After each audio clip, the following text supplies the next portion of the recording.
Salut les amis, on se retrouve aujourd'hui pour la suite du témoignage qu'on a vu précédemment. Pour ceux qui n'ont pas vu le premier témoignage, je vous le mettrai ici. Donc voilà, donc allez d'abord checker cette vidéo pour comprendre ce que vous allez entendre aujourd'hui. Donc on va voir aujourd'hui la suite du témoignage de Madame K, on va l'appeler comme ça, pour garder son anonymat. Je vous rappelle que le témoignage est réel, c'est une vraie personne qui a vécu ces événements. Donc voilà, je vous laisse kiffer la vidéo, on se voit en fin de vidéo.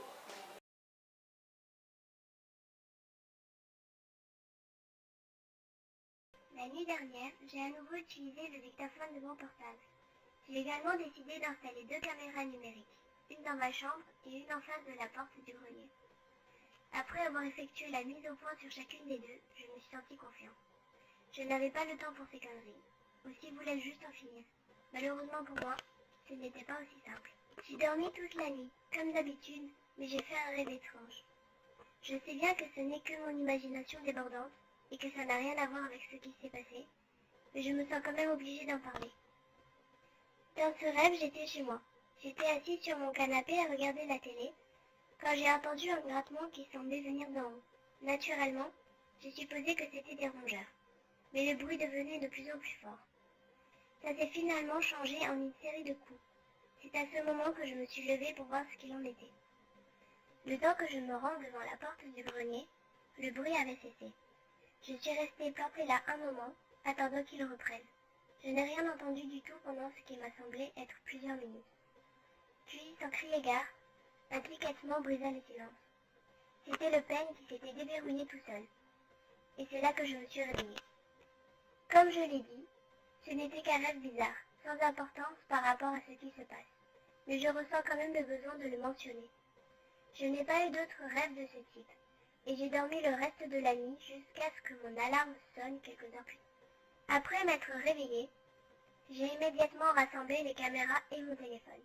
J'avais hâte de voir s'il y avait des résultats. Et il y en avait, mais ils m'ont laissé avec encore plus de questions.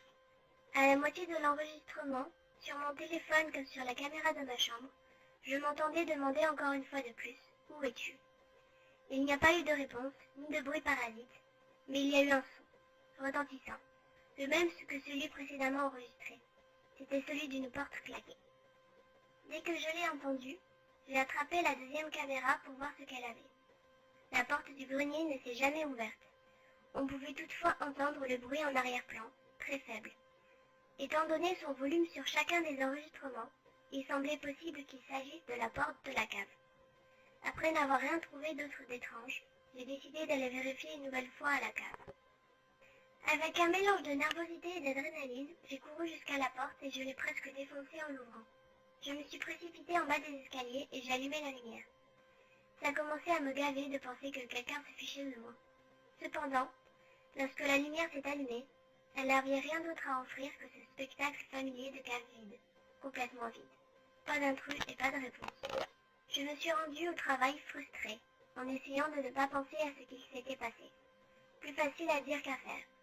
Je n'ai cessé d'envisager différents scénarios toute la journée durant, sans qu'aucun ne soit cohérent.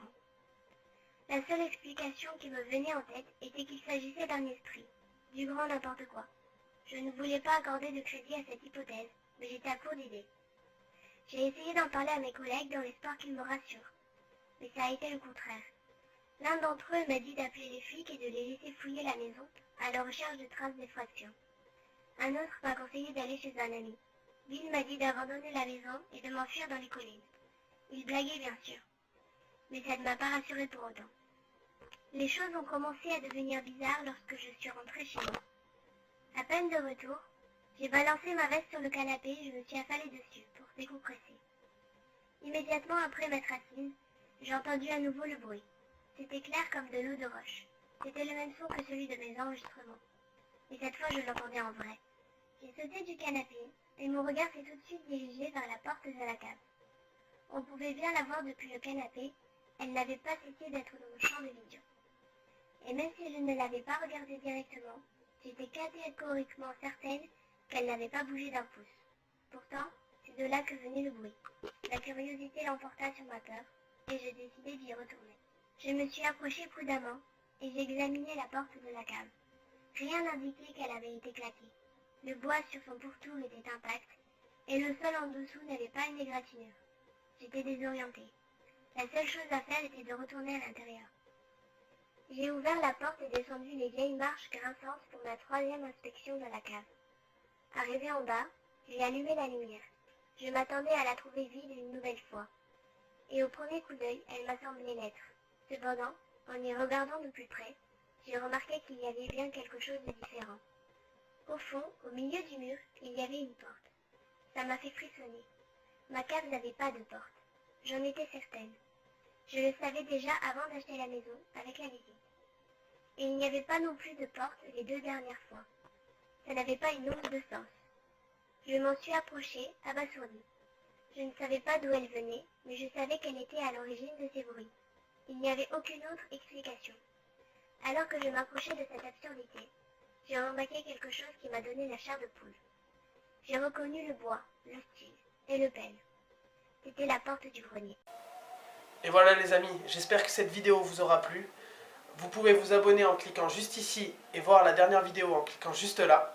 Donc je vous invite vraiment à soutenir notre chaîne YouTube. On a plein de projets, plein d'idées. Donc là, on va vous mettre en 4 parties ce témoignage. C'est la deuxième partie. Essayez d'éclater la barre de like, partagez un max et voilà. On se dit à la prochaine pour une nouvelle vidéo. Salut les gens.